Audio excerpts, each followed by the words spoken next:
understand what I'm about to tell you, you need to do something first. You need to believe in the impossible. Can you do that? What do you desire that you can't have? When I eat a brain, I get visions. Don't ever come back to Gotham. You have failed this city. Jesus, what kind of a preacher are you? There's about a dozen ways that I could stop you right now. But I don't think I have to. Because where I'm from, your grandson becomes the greatest hero in the universe. Now you should at least give a brother a moment to say something heroically clever. In the future, my friends may not be heroes, but if we succeed, they will be remembered as legends. Welcome to the DC TV report for the week ending Saturday, January 26th, 2019. I'm Edward O'Hare, nickname to be determined. And I'm Sara Netzley, academic by day, freelance writer by night. We're here to bring you recaps, news, and commentary for all live-action television shows based on DC Comics. Oh, and we've got the live-action shows for you this week. We have 5 new episodes. DC TV is back. Yes, including 3 mid-season premieres. We were busy. I got spoiled. The last month, you kind of wander in, you watch an episode. Maybe it's just a Batman, the animated series episode. Maybe it's, like an hour-long DC drama. But I had to work this week. Yeah. All of a sudden you get later in the week, Thursday, and realize oh, wait, there are 5 episodes I gotta watch. Damn. Yeah, I did confess to Ed that I watched 4 of those episodes last night. Like, bam, bam, bam, bam. Yeah. There's lots of stuff. Remembering what happened in December and trying to piece together what's going on. Like, lot going on. Lot to talk about. So much to talk about. We got some news on top of that. And that's why I'm going to start with my attempt to turn this into the DC TV and awards show report. Ed, really fast, Oscar nominations. What did you think? Ooh, couple. I was pretty pleased. Couple disappointments. I made a bet. I took a gamble and I lost. I thought that Ethan Hawke would get in for First Reformed, and instead they gave that spot to Willem Dafoe for At Eternity's Gate. And now I've got to find out how to watch that Van Gogh movie. And I think the fact that Won't You Be My Neighbor was not nominated for Best Documentary is a travesty. This is something we should mourn in the streets. Will you be able to see all of the major nominated movies by the time the ceremony airs? I'm hopeful. I'm tracking when stuff is going to show up in video on demand. And I may be excursioning to Manhattan as soon as I finish editing this podcast to try to catch some of those hard to find foreign films and documentaries. So we should stop talking and jump into the recap. I think we should do a friendly bracket where Ed is informed and has seen all the movies and Sarah has seen like Black Panther and see who does better at picking winners. Well, yes. And there's another thing that I know some listeners, particularly Agent Palmer, is probably wondering. Sarah, were you as devastated as everyone on that no call in the Saints-Rams game last year? I ripped my shirt open at the neck and ran out into the street and set things on fire. We're talking about basketball, right? No, I'm kidding. Yes.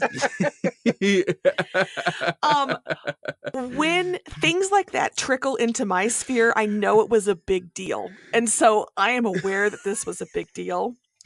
They talked about it on the floor of Congress. Somebody brought it up.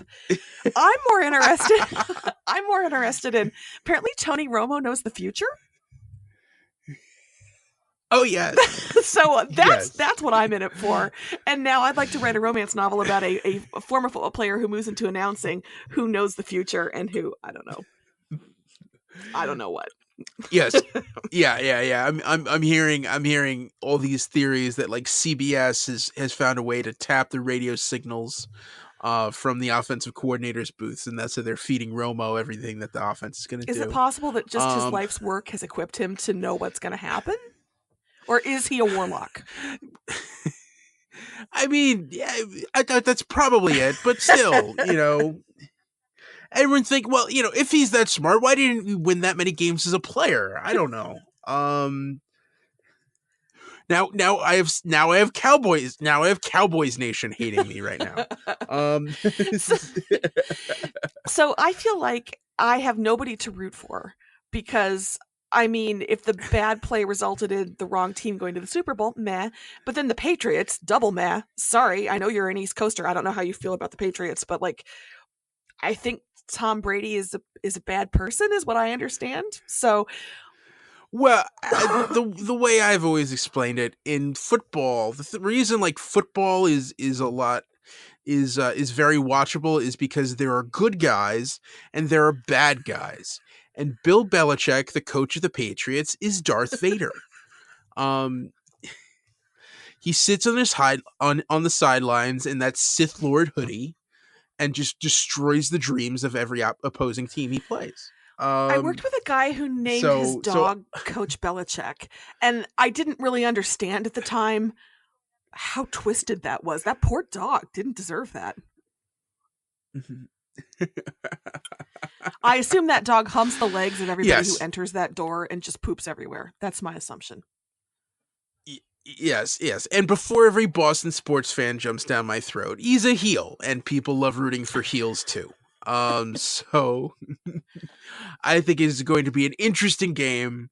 But clearly it's the team that, might not be there, maybe shouldn't be there against Evil Incarnate.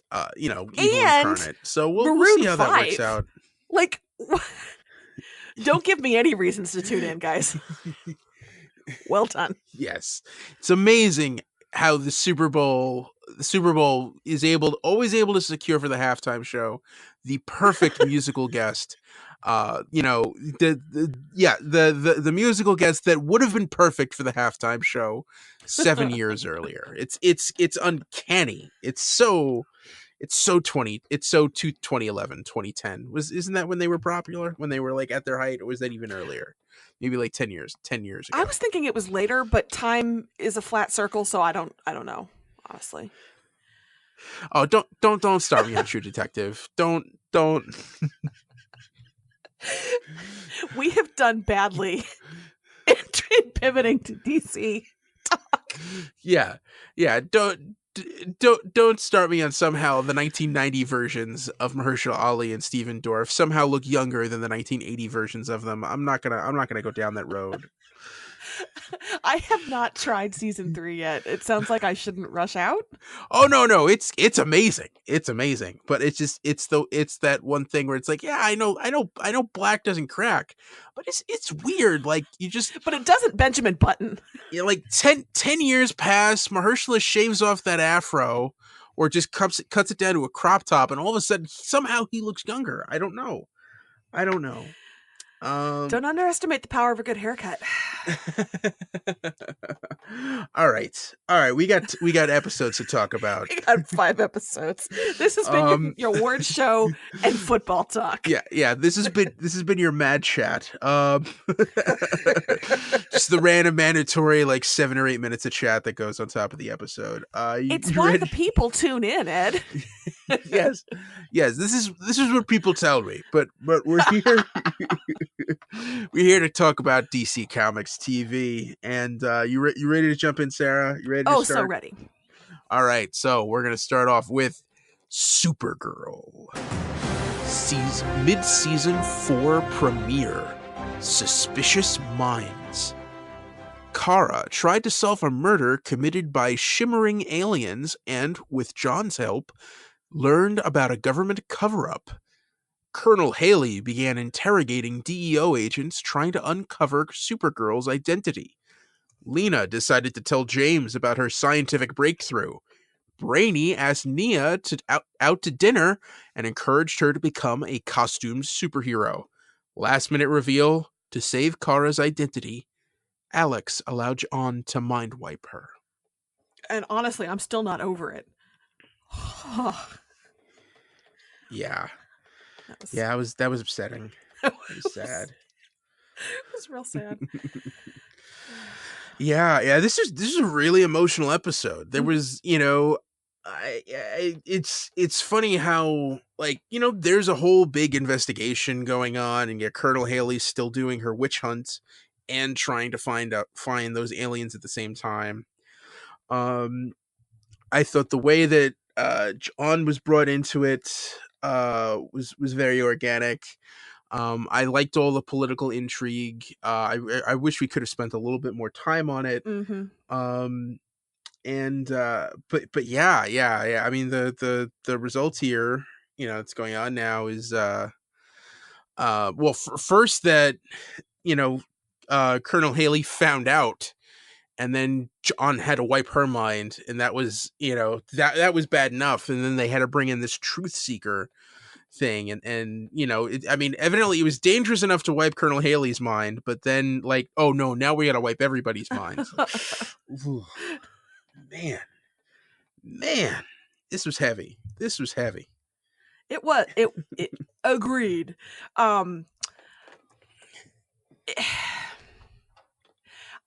It was just so sad. I'm trying to figure out a way to talk about it without just saying it was so sad.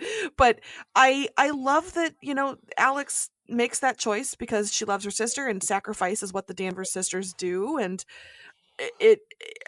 poor Kara, I'm glad we didn't have to watch Alex's mind getting wiped. That actually felt like a kindness that they cut away.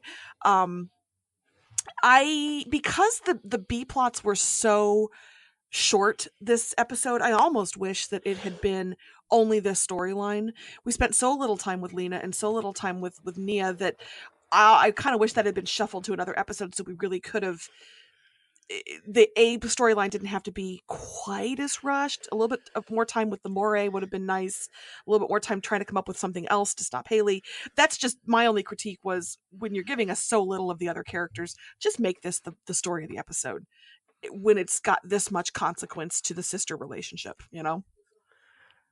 Yeah, I can see it, but I can also see it from the other perspective, where it's like, it's the mid-season premiere. We've got to fill in all these other characters. They did have the one scene with Red Daughter in the beginning. Yeah, question about that. Just to remind you, she's still around. Yeah. So when she becomes more prominent, you're not like, what? When they said that they have a friend working on controlling her, do you have thoughts about who that might be? Because I do. I mean, there are so many different telepathic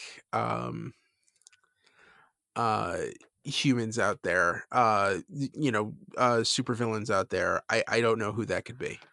My thought, and I don't know that this is actually going to work out, but the showrunners have said that the storylines are all going to converge, and we are seeing the introduction of one Lex Luthor later this season. I believe he's in prison in this scenario, but wouldn't it be interesting if it was Lex trying to come up with something to control somebody who could hurt his nemesis Superman, and that's how those storylines converge? That's what I think.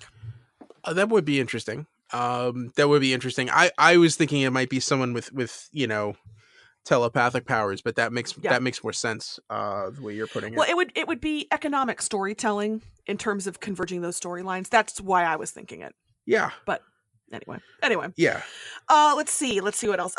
John's office. First of all, that's a great office space. Yeah. Well done. That's huge. That is like... How much is the rent on that? Oh my God. Yeah. And did John buy Apple stock when it was very young? Like, how is he affording that? And if Brainy is offering to pay him to help Kara, he should really take that money. Like, he should take that bankroll. That was a fat bankroll. Yeah. First off, Brainy manufactured that money. Like, that's not like D.O.'s salary he just puts away because he doesn't know what to do with it. Like, he's probably got a mint in his apartment or something like that. Just a money a cash press. But yeah. But again, I did like the way that they brought him into it. They sort of established that he does have this PI business. And I'm hoping that we're going to see more of that in the future episodes. And he took in a sister of himself and the Danvers sisters, or a picture of himself and the Danvers sisters when they were young, to decorate his office. My heart. Yeah. Also, there was one point where like he just kept all of his extra files from when he was directed the DEO. Aren't those like classified? Yeah, that doesn't. I don't think the federal government just lets you walk out the door with those. That seems. That was a questionable part of the plot line here. Yeah. Yeah. And speaking of Brainy, how awkward was that date with Nia? Oh man, look, we've all been there when you suddenly realize, oh, this isn't a date. He didn't mean this as a date. He did not make that clear to me. Mm-hmm. Yeah. Bless his heart. Yeah. But, well, I've actually been in the other situation where it's like, oh, she didn't think this was a date. Oh.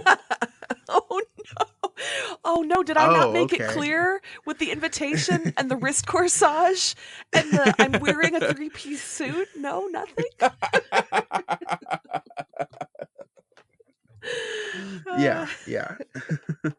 But yeah, that was harsh. Although I still feel like that's where they're headed with those characters. I mean, it still feels sparky to me. But we did get can we say it's fan servicey super friend line? Yes. Yeah. You knew that was going to work its way in there eventually. I'll allow it. By the way, Brainy said his ideal date would be paintball or an escape room. Is Brainy the best possible person to have in an escape room or the worst possible person? I think I'm going to say best. I'm going to stay optimistic here. I mean, maybe annoying because he's gonna be trying to figure out every way to get out of there. But I would trust him to get me home at the end of the day.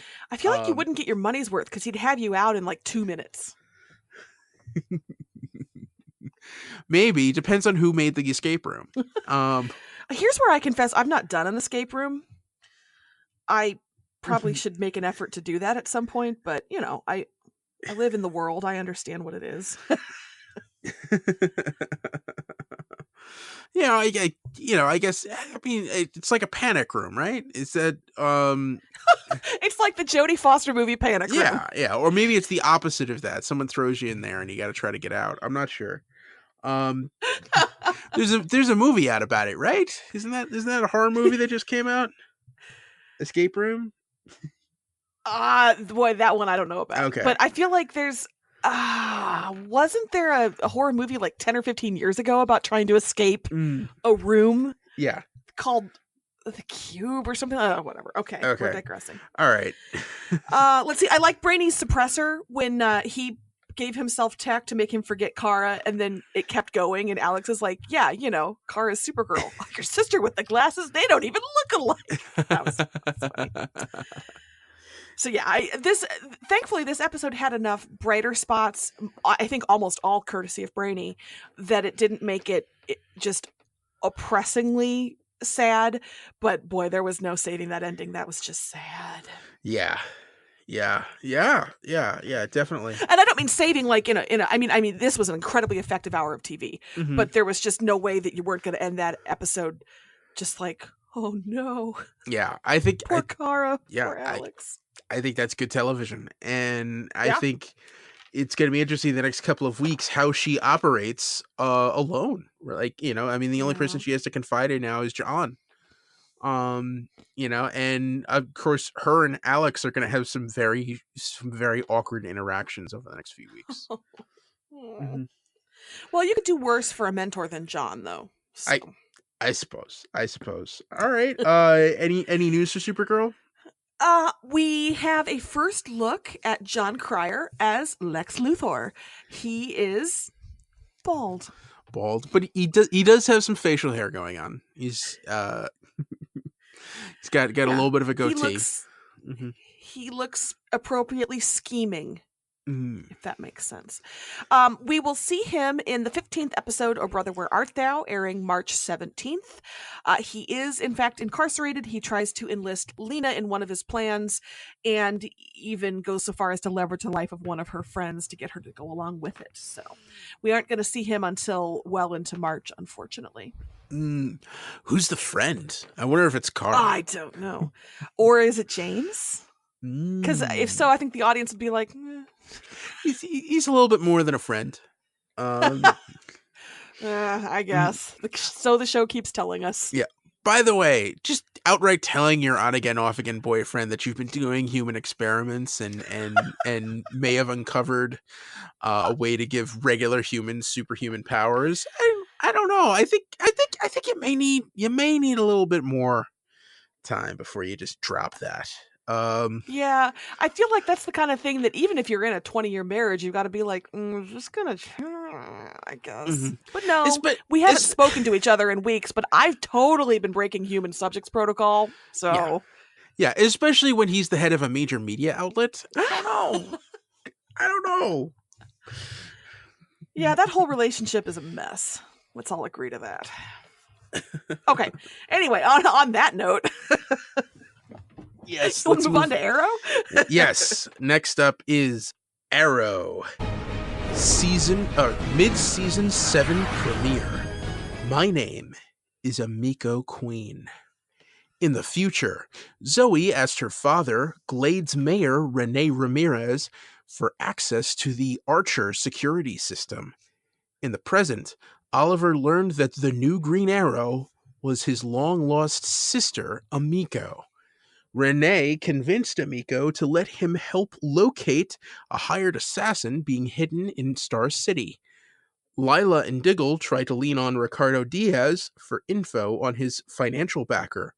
Last-minute reveal, Oliver approached Amiko at their father's grave.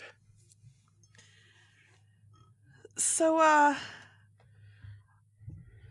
sunblock and moisturizer. The flash forward scenes remind me that we should all be really serious about our sunblock and moisturizer usage. That's all. But when Renee and Dinah had a conversation in full sunshine, because we haven't really seen them in daylight much in those flash forwards, sunblock and moisturizer. Also, Renee's mayoral wig, toit. I love it. Also, I don't care how much you're fighting with your spouse. You don't call that person the Amanda Waller of your relationship. That is a low blow. All right, you say things now. I will say Renee. I feel like older Renee looked like, I don't know why, he looked like he was in a Luc Besson movie. Like this was. Like this is the future, so I've got to have some weird, wacky hairstyle and a tight suit. And a blue alien sidekick. Yes. Yeah. Oh, nice. Yeah. And Dinah, especially Dinah's makeup did not hold up that well. In those scenes, it's like they put a layer of latex over her face and scrunched it all over. I don't know. It was rough. I mean, these flash forwards are always rough. This one was slightly less grimdark than the others have been, but I'm just not enjoying that component of the show this season. Well, yeah, especially because we didn't get any of William. Yeah. It was, yeah. So it was, this was a little bit of a strange setup, because there was really no interaction between the main storylines. Oliver was stuck in his apartment, presumably because they, wanted to probably shoot out all of Stephen Amell's scenes in a day or two because they needed him to shoot the Elseworlds crossover, kind of the same thing we saw at Flash last week. But unlike with Flash last week, I enjoyed Flash last week, and I thought the amount of Barry we got and then the rest of the cast that we got, I enjoyed all of that. This week, with so little Oliver, I thought Amiko was great. I loved her introduction. I loved her character, but I just am not as sold on the supporting cast that they're giving us on Arrow these days. And so to have so little Oliver and so much of the supporting cast, I don't know. It just doesn't click as well for me as Flash when Barry is sidelined. I don't know. Well, the Oliver storyline was basically like, I have a sister, and then Felicity going, oh. Pat, pat, pat. I do think Yeah. Stephen Amell's shiny, glassy, teary eyes, like he was working it. He was working it. Yeah, and I do think he did a good job. I thought you needed, it was good for him to have a little bit that, to do it for a whole episode. I think that was a little much, but you actually did see him kind of go through a journey where it's like surprise of finding out, and then the anger at his dad, and then resolving that, he wants to help her and trying to figure out exactly how to reach out to her. And he did it all in his apartment. I thought that was good. Yeah. I thought the Amiko stuff was good. I thought, Renee, that actor, had a lot to do this episode, and he was really trying. Yeah. I like the actor so much. I don't fault the actor. By the way, has he always had those guns? And I don't mean the weapon kind. Yeah. I mean, his costume is always a little baggy, but yeah, no, he always seemed to work out. All right, he worked hard. He should wear those tank tops. Yeah, I'm glad that Amiko has somebody. I'm glad that Amiko has somebody in the present. I guess if it has to be Renee, fine. I was surprised we didn't get as much of Dinah calling Oliver Rookie. I understand probably he was busy because of the crossover, but you introduce that and she says, okay, Rook, it's your first day. All right, well, it's not his, whatever. And then we just got none of that. It just felt weird. Also, Can we talk about how the show is skating Diggle on real thin ice with the audience, and then they have Diggle be the one who tells Diaz, we'll let you walk. No! John Diggle. Yeah, he's off the train. Like Lila's got to put the brakes on that, like, real quick, because it seems like he's walked in and already just like taken over Argus, and I think Lila kind of needs to put him in his place. Like, whoa, there's a way we could have gone about this. I think this is going way too fast, and I don't know why he's talking about Ghost Initiative when we really know he means Task Force X. I guess they, because of the movies or whatever, they don't want to outright say Suicide Squad yet again. But that's definitely what they're going for here. But no, is Suicide Squad, does that have to be the people we associate with the movie Suicide Squad, comics Suicide Squad, or could that be? I guess in the comics, does the Suicide Squad have rotating team of characters, or is it the characters we saw in the movie? I mean, there are some people who are mainstays, but like Deadshot, but it's rotating. It doesn't have to be, all of those people. Deadshot and Captain Boomerang are usually in there somewhere, but they don't have to be. Like, Task Force S is just a group of criminals, a group of supervillains that Argus puts together for covert ops. So you could say Suicide Squad without it being untrue. Yes, because of the character makeup. Okay, all right, that's interesting. Yeah, and now I'm reminded that James Gunn is doing Suicide Squad 2, right? Allegedly. Yes. This is going to be good. Yeah, if it ever happens. Really exciting. Yeah, all the stuff out of DC's movie division, I am very skeptical. I will believe it when I see the see the trailer.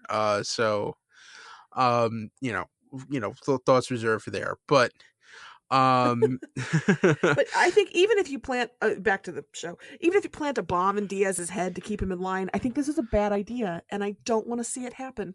Yes. I don't want to watch Diaz in a Ghost Protocol Suicide Squad situation. Yes. Yeah. And I think the thoughts in this episode can be summed up by Ashley, our buddy on Twitter @River8878, who points out, OMG, loved Arrow tonight. Now, would Emiko be around the same age as Thea, Ed, or and Sara? Do we have any idea if the Ghost Protocol will keep Diaz in line? Sara, you want to take that second part first? Well, I think the bomb in his head is probably going to keep him in line. I will be curious about that. If they're going to use him like that for the rest of the season, is he going to fall in line? I mean, isn't that kind of the only way to keep him around, or is he going to escape somehow and go back to causing chaos? I'll be really curious to see how it plays out.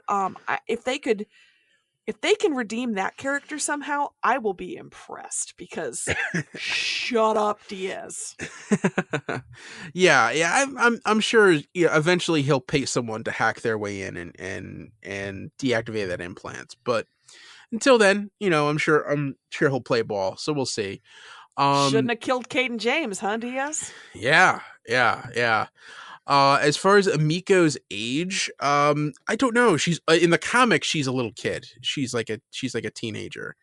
But she looks. I mean, to me, I think she's a little younger than Thea. But I guess. Yeah, the idea that Moira and Robert Queen may have been cheating on each other at the same time, it kind of makes sense.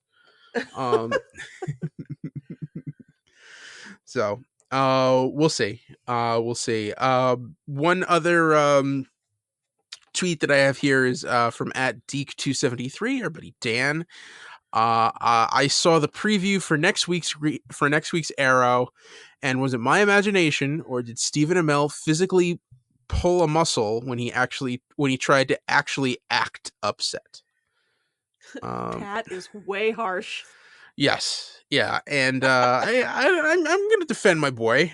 I think Stephen Amell did a good job this week. And he may be throwing himself into it, but to me it plays. I think the nose plays. The nose plays.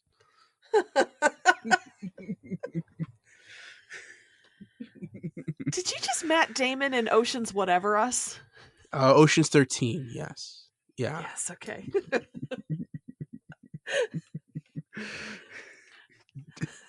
Deal with it. No, that's fine. That's an impressive Ocean's movie to choose to quote from. It's underrated. I think it's the second best of the series. But yeah. All right. Anyway, the nose plays. I'm just glad your mother didn't have to see that. Anyway, is there any news for Arrow? Yes, actually. Comicbook.com had an interview with showrunner Beth Schwartz, who said that this season Oliver's going to have about a half a dozen challenges he's facing, and that those stories are going to let the different characters play to their strengths and motivations. And so it's not going to be dividing them into tribes, but it's going to be, you get a little bit deeper into the characters. She says, because we have such a large cast, it's nice to have more one-on-one rather than 8 people in a scene. So one-on-one conflicts that Oliver's going to have to juggle, apparently. I think that's interesting in theory, but if you're not super excited about all of the characters, it can be a problem when you have one-on-one scenes with 2 people who you're like, as opposed to the tribes. So, but it is different than what we've seen in the past, I guess, where you've got the unified team going after one big villain. So they're trying it. Yeah, we'll see. We'll wait and see. Yeah, we'll see. Yeah. And speaking of waiting and seeing, this week we will see a David Ramsey directed episode, and this is going to feature the return of Kane Wolfman, China White, and Carrie Cutter. So look forward to some familiar faces. Ooh, okay. All right. And that's it for Arrow, right? Yep. All right. Moving on to Black Lightning. Mid-season 2 premiere. The Book of Rebellion, Chapter 3, Angelitos Negros. The Pierce family continued their search for Jennifer and Khalil, who were having second thoughts on their plan to run away. Tobias got Todd Green started on hacking the firewall on the ASA briefcase he stole. Last minute reveal, Todd cracked the code and unlocked footage of the Pod Kids and info on Project Mod, the Masters of Disaster. I cannot believe your summary skipped the spine ripping. Oh yeah, it was Spine ripping. yeah, it was. Ooh, man. Yeah, I mean it's kind of weird how like this okay, a couple things with this episode for me. First off, I feel like Jennifer and Khalil made the decision to give up like 3 different times in this episode. Yeah. And I feel like it kept resetting. Like Jennifer had that moment where she realized she wanted to go home, and then the next morning came and it seemed like nothing had happened. And then Khalil decided it was best, that it wasn't fair for her to keep staying with him. And then they finally go and they decide to turn themselves in. And like I think this is on Anissa and Jefferson for not following that police convoy, because like you had to know something was up. Any I don't care what route you take, any route that goes through a tunnel where there's only 2 lanes. I don't know. This is sketchy. I feel like this is on them. Like they should have known something was going to happen. Well, and it's not like Anissa was doing much this week. I feel like she was, other than the amazing sister conversation, be the sex positive gay older sister you want to be in the world, as I saw on the Autostraddle recap of this episode. She was a little underused, so she could have trailed that convoy, and that might have been a kindness, because dang. So Khalil, yeah. I feel like he finally he does the right thing, and he takes responsibility, and he says, it's cool, we can wait, you're right, I need to take responsibility for what I did, I will fess up to it. And what does he get in response? One of the most brutal scenes I've seen on the CW. Holy crap. Yeah, that was oh man, that was disgusting. That was bad. It was bad, and it was hard to watch, and he was in so much pain. And then the spine implant started crawling, and I was like, no. Oh God, no. Yeah. My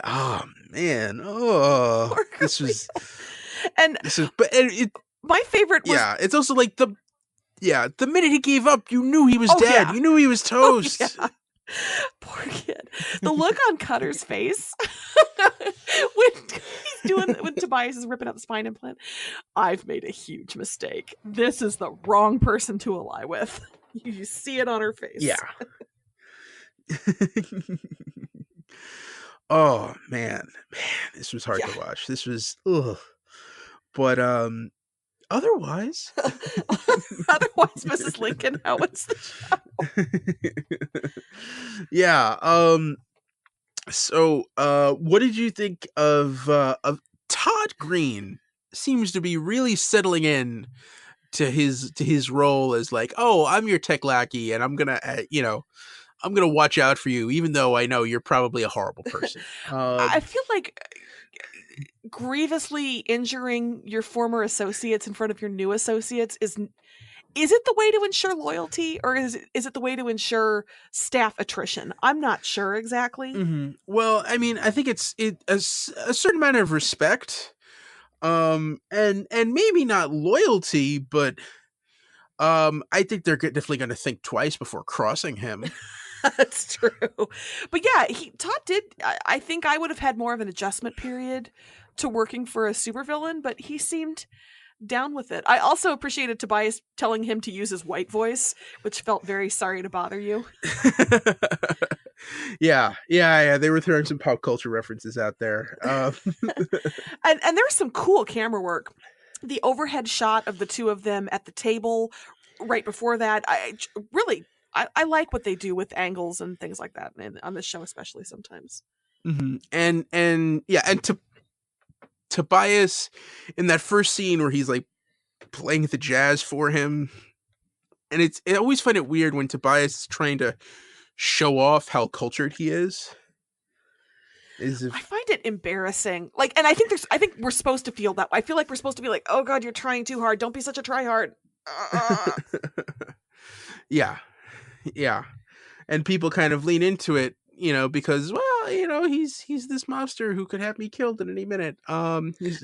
Yeah, jazz is great. I feel like 80% of the jazz that's listened to is because your evil boss is making you.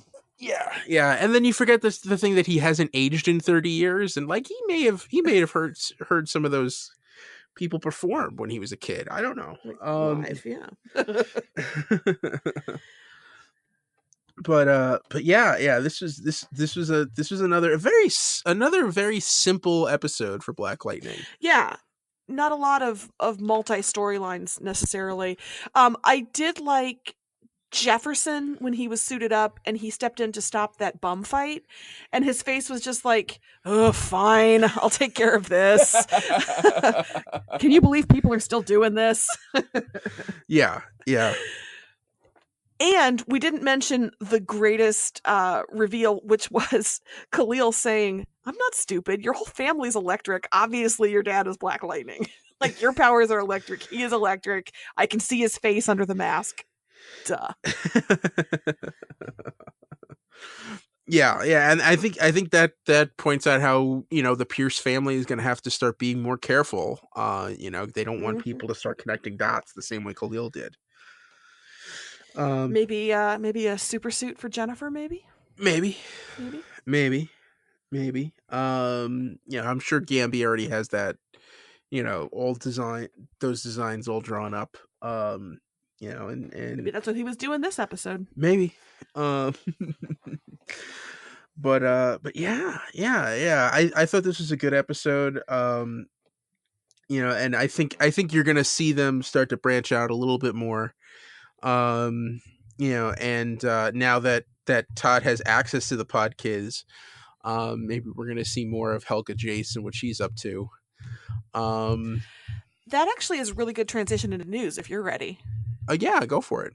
Okay, cool.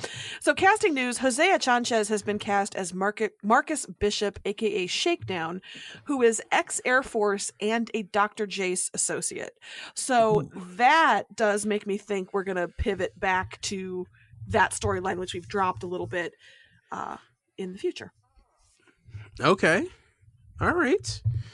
And that was the only news for this week? That was the only news. All right. So that's Black Lightning.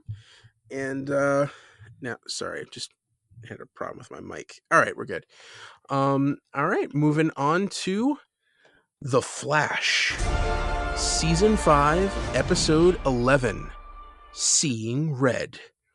Team Flash raced to prevent Cicada from killing everyone on a list of metahuman criminals arrested by the CCPD.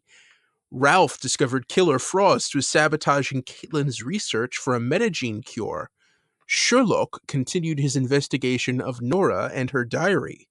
Last minute reveal, Cicada sat in his dark house looking at news clippings of excess. Oh, if Cicada would turn on some lights, do you think he'd be less depressed? If Maybe. he got one of those like sun lamps for seasonal depression, do you think he'd be better off? I think the whole thing is like he hasn't been paying his electric bill. That's the only conclusion I can come to. Like that's he's been so focused on the Cicada thing that maybe he just that house is barely in shape. And I mean, to be fair, I don't think I've ever seen the lights on in that house ever when we've gone there, even in the flashback scenes. I'm saying he needs more light in his life, and I don't mean that metaphorically. I mean literally. Yeah. So, okay, where do we start with this? I loved me some Caitlin this week. That was good stuff. Yeah. I think the whole back and forth between Caitlin and Killer Frost. I thought it's been the best use of Ralph so far this season. He kind of wanders into that storyline and ends up helping convince Killer Frost to help Caitlin, that a metagene cure isn't isn't the worst thing. Well, and I think Caitlin did that too when she's in Killer Frost's persona, and Caitlin says duck, and obviously is trying to save. I mean, both of them, but I think that the Ralph and then the Caitlin assist from within Killer Frost probably helped that too.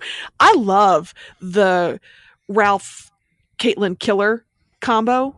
That's a great friendship combo. That's great chemistry. I don't want them together romantically. I want them to be buddies. I love it. Yes, definitely.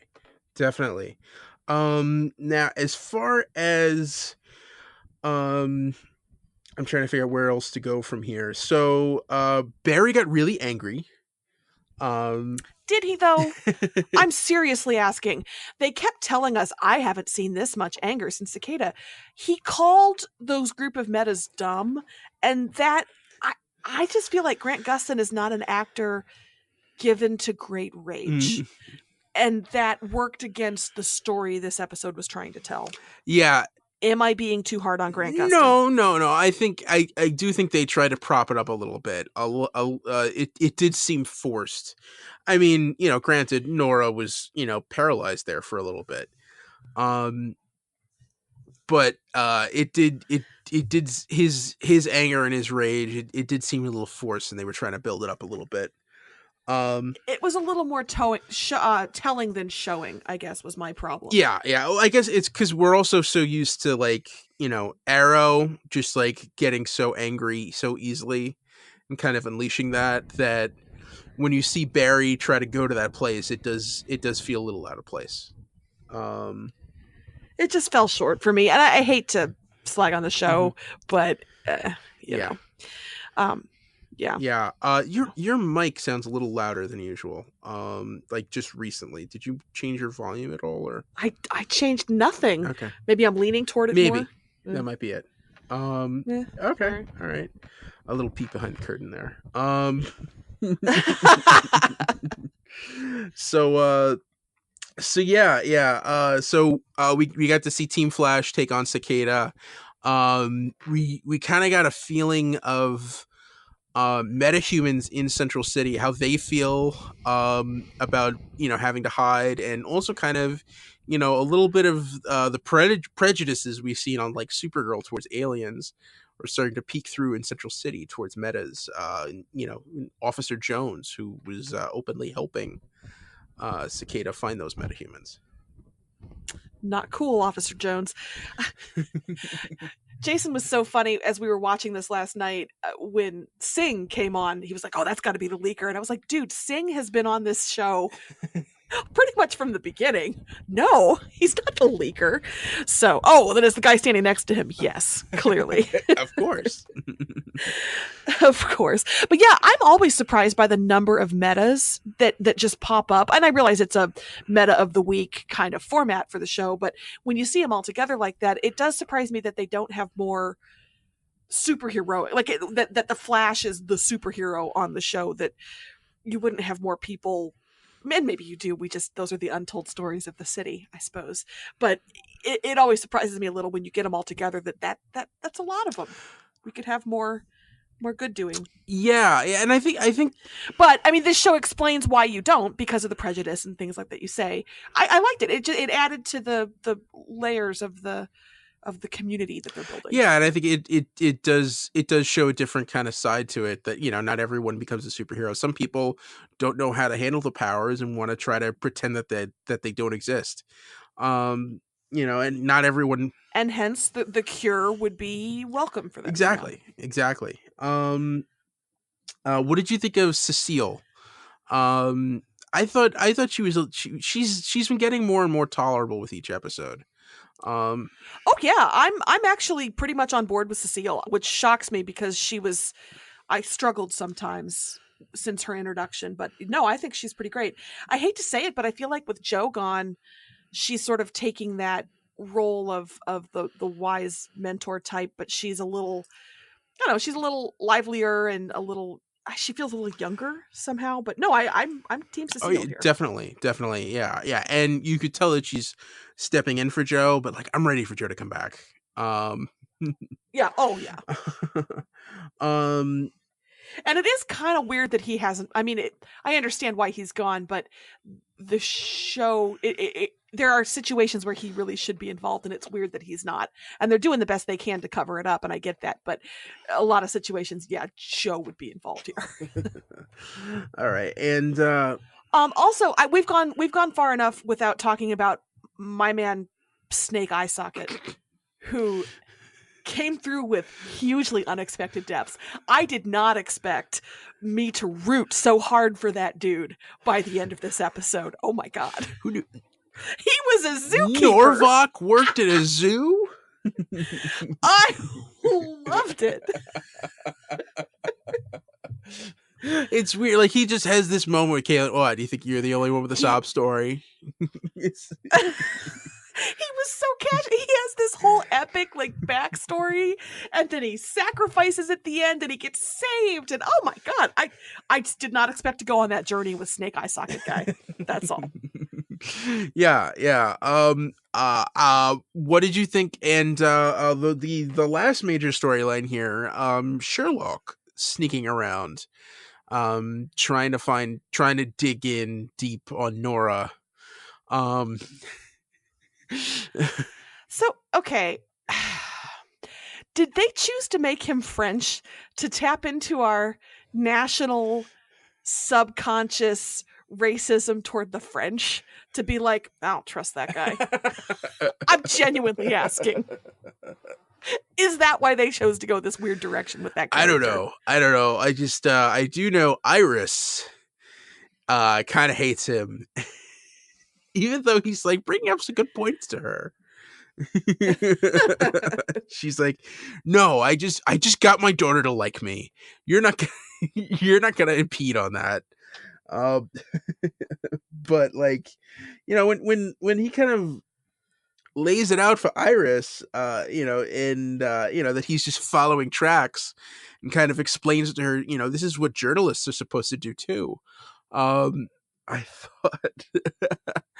thought that was a really cool scene and a cool confrontation. That Iris, and, agreed, and knowing Iris lost that definitely. And knowing that they want to get Iris back into journalism, I mean, I think that's what that conversation was for. Was when Iris says, "Do you know how many of these leads I've chased? Like 3." I mean. But I think that's setting the groundwork for her to be like, he was right. I need to go back and do this again. So, fine. All right. But I also did appreciate, like, she finally likes me. Don't jeopardize that. So speaking of spinal trauma, that's a good recovery. That's a good recovery Nora's making. Yeah.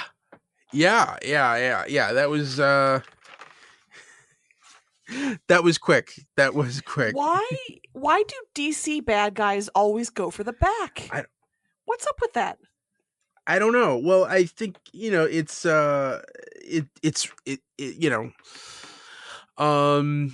was going to say something clever and I can't come up with anything. Sorry. The spine or the eyes of the face or whatever that I'm misquoting Dwight from The Office. The eyes are the groin of the face. The spine is the groin of the back. That's what I'm trying to say. Yes, yeah, and it is pretty crucial. It's kind of hard to walk around without that. And yet we have politicians who do it all the time. There we go. That's as spicy as we're gonna get here. Hot takes. All right. Was there any news for The Flash? Actually, no. So I think we're done with The Flash this week. Flash. All right. And our final episode for the week is Gotham, Season 5, Episode 4, Legend of the Dark Knight, Ruin. Jim and Oswald join forces to find the Haven bomber. Riddler snuck into GCPD for an inmate file and ended up helping Lucius investigate the bombing.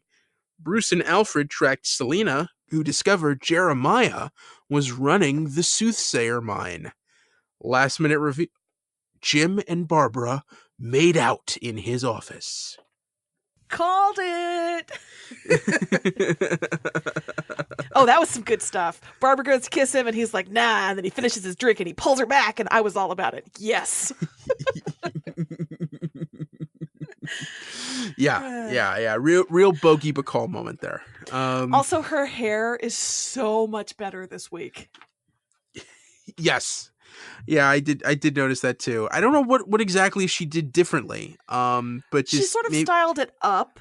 It was a little longer. I don't know if it's a wig or what, but I think it was longer enough that she was able to kind of brush it back, and it was elegant rather than boyish. Not to wade into that debate again. I was all about it. Yeah. It was a simple, small adjustment, but it was just enough. But yeah. I wish we had more Barbara in this episode. In general, I'm wishing for more Barbara. She keeps turning up to be awesome, but I want more than just a seasoning of Barbara. I want like a main course of Barbara. Yeah. First off, Oswald was annoying from the beginning, and you could tell Jim knows like this is not going to end well. But yet still he's surprised when when Oswald turns Haven into a kangaroo court, and Jim has to help Victor Zsasz escape, of all people. Can I just say real fast, that's still a better legal system than Central City.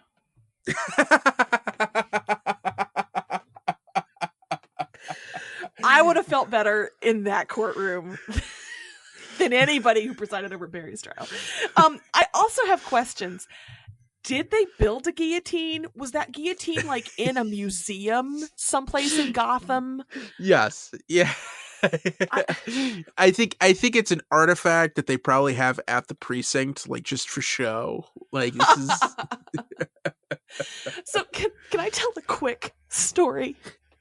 My senior year of high school in political science U.S. government class, I don't know, we all have to do a final project, which could be writing a paper, building something, whatever. And the teacher says, you are not allowed to make a working model of an execution device. And we were all like, what the? Okay, I won't do that. Because apparently some student had made a working model of an execution device in the past, and she was horrified. Flash forward years later, turns out that was my husband who made a working electric chair for his senior project 4 years before. And she was still 4 years later saying, no, don't do that. And so when I put two and two together and was like, you were the guy? It was you? Yeah, it was battery operated. Did he ask for volunteers to demonstrate? I don't think it was life size. I think it was small to scale. But when I saw the guillotine, we actually talked about this last night. Like, hey, they think one of them put together a model like that in high school poli-sci class and then busted it out when the time. I actually can build one for you. I have a working model here. Anyway. Yeah. Ooh. Yeah. But hey, Victor Zsasz is back. I was so excited. Yeah, we got Zsasz, and you get a little bit of his character from Barry leaking in there. I thought. Thank you. I also was like, when is Barry season 2? Did he?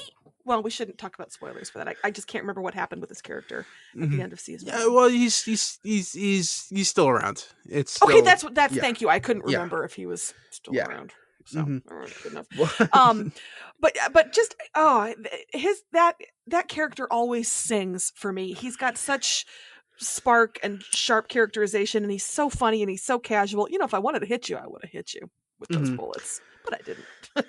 Yeah. And what's funny is like I had to be reminded, like, oh yeah, his thing is he keeps scarring himself whenever he kills somebody. So it's you know, it's like, well, wouldn't I just be, just covered in cuts if I had committed that bombing? I'm like, okay, I thought that was a cool point. Good character moment. Yeah. I do think it was weird that Jim, yeah,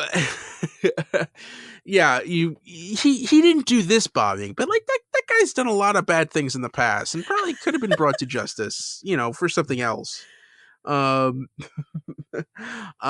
thought it was I thought Jim it was how in one episode he lost kind of all of the influence that he had, and for Oswald to be throwing that in his face at the end of the trial was really mean. I didn't like that. Yeah, I agree. Oswald, just, I mean, I guess he's a villain, so I can't really complain about his behavior, but dang, man. Yeah. And all right, so next up, do you want to talk about Ed and Lucius or Selena and Bruce? I always want to talk about Selena and Bruce. Yeah. So Selena tracked, which involves also Jeremiah. Yes. Yeah, she tracked the pilgrims that Echo had initiated and brought them to the soothsayer mine, which was being run by Jeremiah, who sliced that soothsayer guy who I thought had been shot to death a couple weeks ago. And then he licked the straight razor. Who does that? For so many reasons. Not even Sweeney Todd licked the razor. You clean that thing. Did you think he looked even more jokery? Yes and no. I thought, he definitely looked paler. The lipstick was there, but I if he's gonna look Joker, I need a little bit more green. I need some green in there somewhere. All right. I thought the dance that he had with Echo as she was telling him what happened, I thought that was really creepy and funny. That was so darkly comic. Selena just like straight up stabbed the guy. Like, oh, he ran into her knife. He ran into her knife 10 times. Yeah. And Alfred's back. And he's calling her madam. Oh, I loved it. Now, is Jeremiah dead? Do you think he's really dead? I think I saw the previews for next week, and that would indicate that yes, but I don't know what Gotham has planned. But he looked real dead. Like, that was a lot of stabs. Yeah. And in a city that probably has some substandard medical care by this point, that would be hard to come back from. Like gut wounds, that's gonna leak into that's not clean injuries. So yeah, he looked pretty dead to me. This is Gotham, and unless you're decapitated or your corpse turns into burning, rotting flesh, and even in Ra's al Ghul's case, that wasn't a clincher. That's true.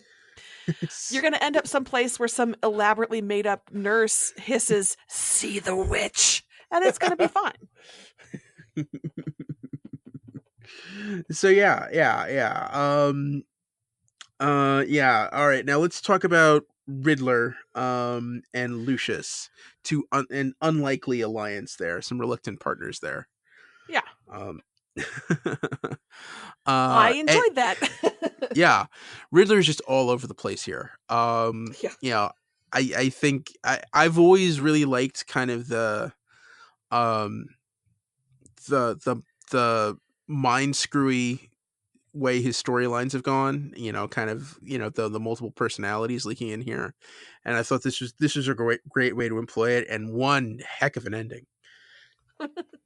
It was very John G. raped and murdered my wife, which I feel like we've talked about before with him, but especially this episode because he had the note on his hand that he couldn't quite read, and it was very do not trust his lies. If we can go back 20 years to a movie that probably a fraction of our listeners have actually seen. Yeah. And it's funny, I kind of had it figured that Ed was the one who launched the RPG from that rooftop scene with Lucius. Like, the second Lucius is, "Oh, thanks. This is, thanks for figuring it out. This is great." It's like, oh, now I can find out who did it. It's like, oh no, Ed definitely did this. But I still think the reveal with that old woman in that fancy apartment, which, like, how is that possible? That she was still in that fancy apartment? Yes. Oh, yes. So I am so upset that she took a flight out her window because she was straight up going to be my winner of the week because she's in full makeup and fur in a great apartment while the rest of the city burns. I don't know how she did that, but old lady, I salute you. And then Ed took care of her, and I was just like, well, there goes my winner of the week onto the pavement. Guess I gotta pick a different one. I assume she had a stockpile of like canned goods, and so she was able to just stay inside and go about her business, I guess. But yeah. So I didn't figure it out then that Ed was involved, but my thought was the reveal of who is involved in this is going to have to be worth it. And so who would be worth it? And I was like, yes, the Riddler, like the other personality. So I was pleased as I was having that realization that we had that payoff this week. So yes. All right. Let's see what else. Ed, you're a good person. I think you're one of the better people I know, like morally, ethically, upright citizenry. Would you, if you were a member of the GCPD, still be a member of the GCPD at this point, or would you have been like, nah, see ya? Ooh, yeah, that's rough. I mean, I feel like of anybody I know, you're the guy who would be like, no, I made a commitment. I'm going to stick this out. So I'm curious if you actually would still at this point with Gotham. Yeah. I think it's kind of a duty bound to serve thing, but it's also like, Jim, what are we gonna do? Like, can we talk this out here? Before I go further, Jim, I want to know that you have a plan. Do you have a plan, Jim? Yeah. Can we actually like go over this, and figure out exactly what we're doing here instead of just flying by the seat of your pants? Because it looks like you're flying by the seat of your pants. I'm not gonna lie, that's kind of freaking me out. All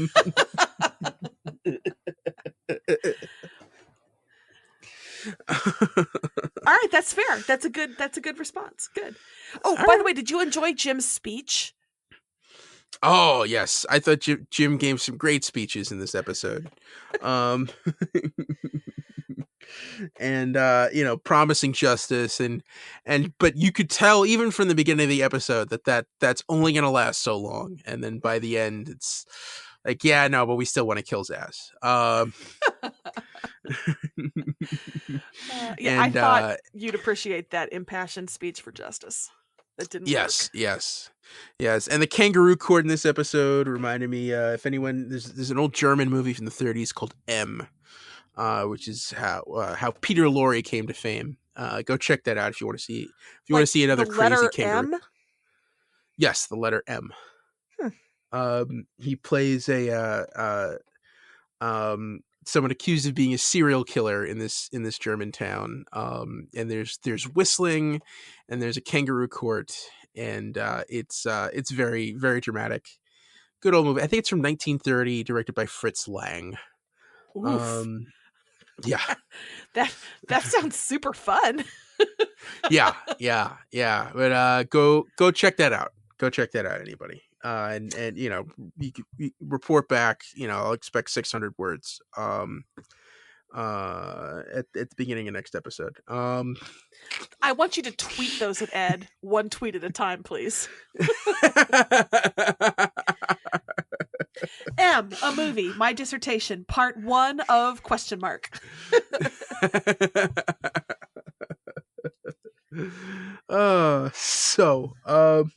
Okay, cool. Wait, before we move on, I have to mention the most horrifying part of this episode.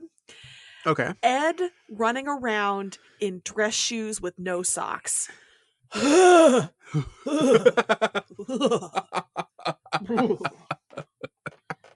don't care what's going on in your life. Put on socks with those shoes. Yeah. Leather dress shoes, and those are killer on his ankles.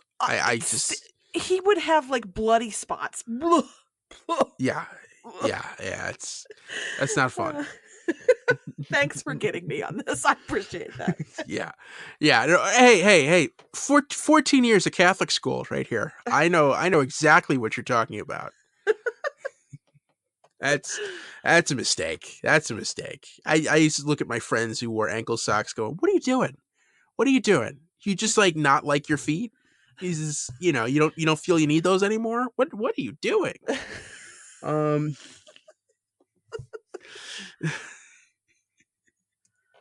So yeah. And that's to say nothing of the smell. I mean, let's just address it. Like, all of it is bad.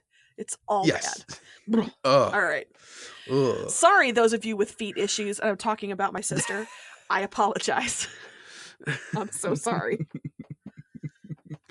All right. Is there any news for Gotham? Nope. Let's power through the rest of this episode. We can do it. Yeah.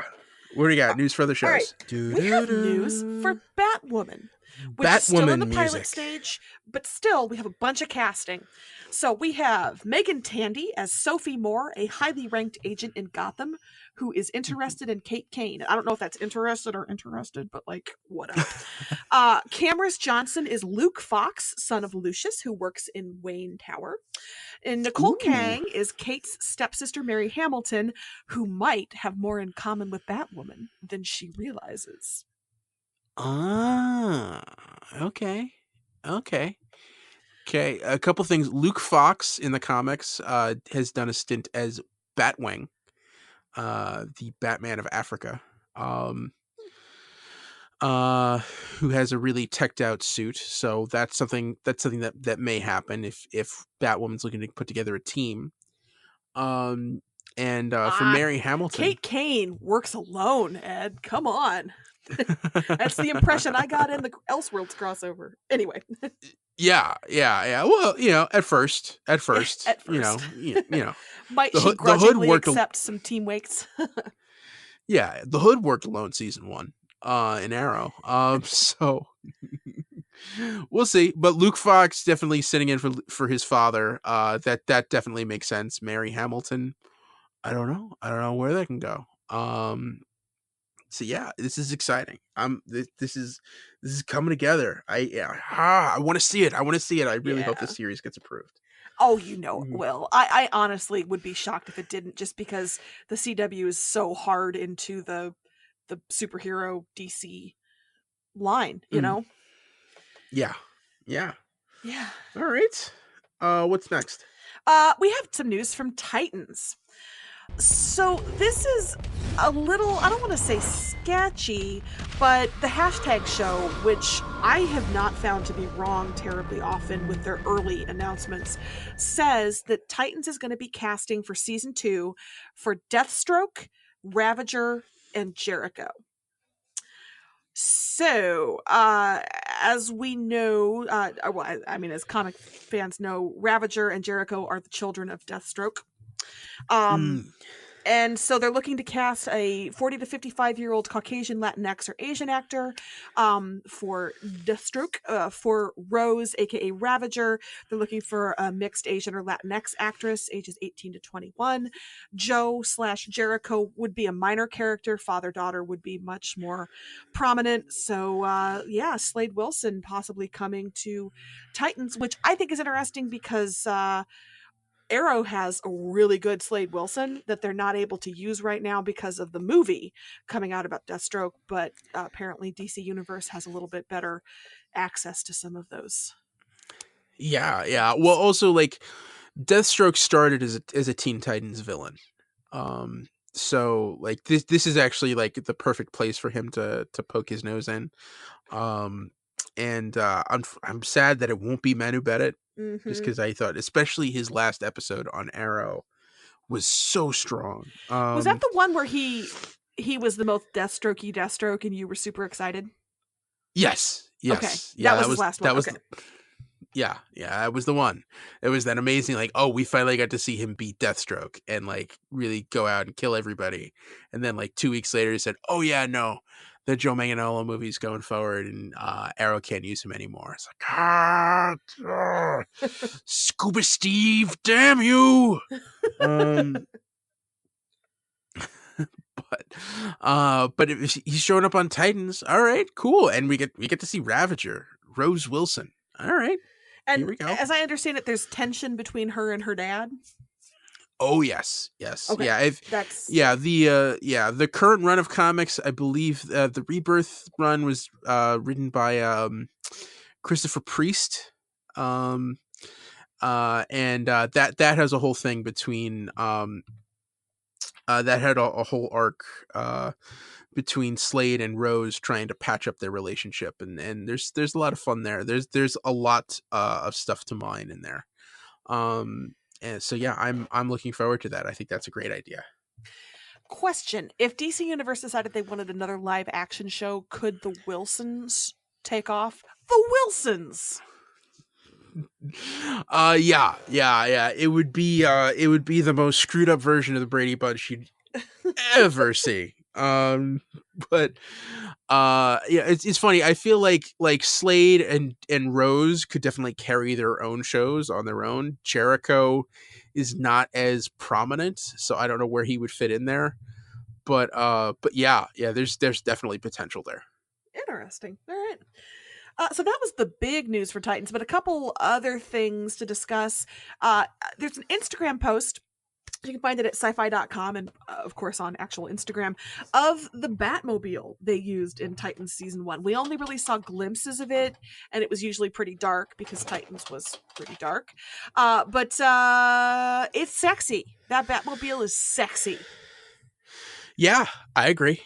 Kind of retro, kind of sleek and throwbacky, and I'm not usually like a big ooh, that Batmobile person, but ooh, that Batmobile.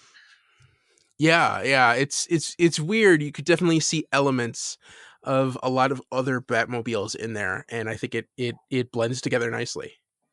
Yeah, sexy Batmobile.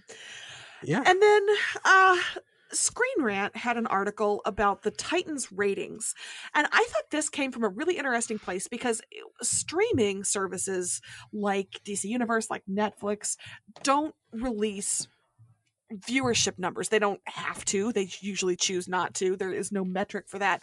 But Screen Rant talked to a company called Parrot Analytics, which is a data science company that measures audience demand for TV. They assess how viewers interact with the brand online. They look at global file sharing, peer-to-peer traffic, social media activity.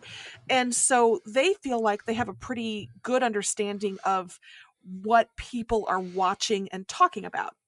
And so Parrot says Titans was one of the most in-demand superhero TV shows of 2018, and that by mid-December, the season finale, they considered Titans to be in the top 0.03% of TV shows, 0.03%, which they class as amazing.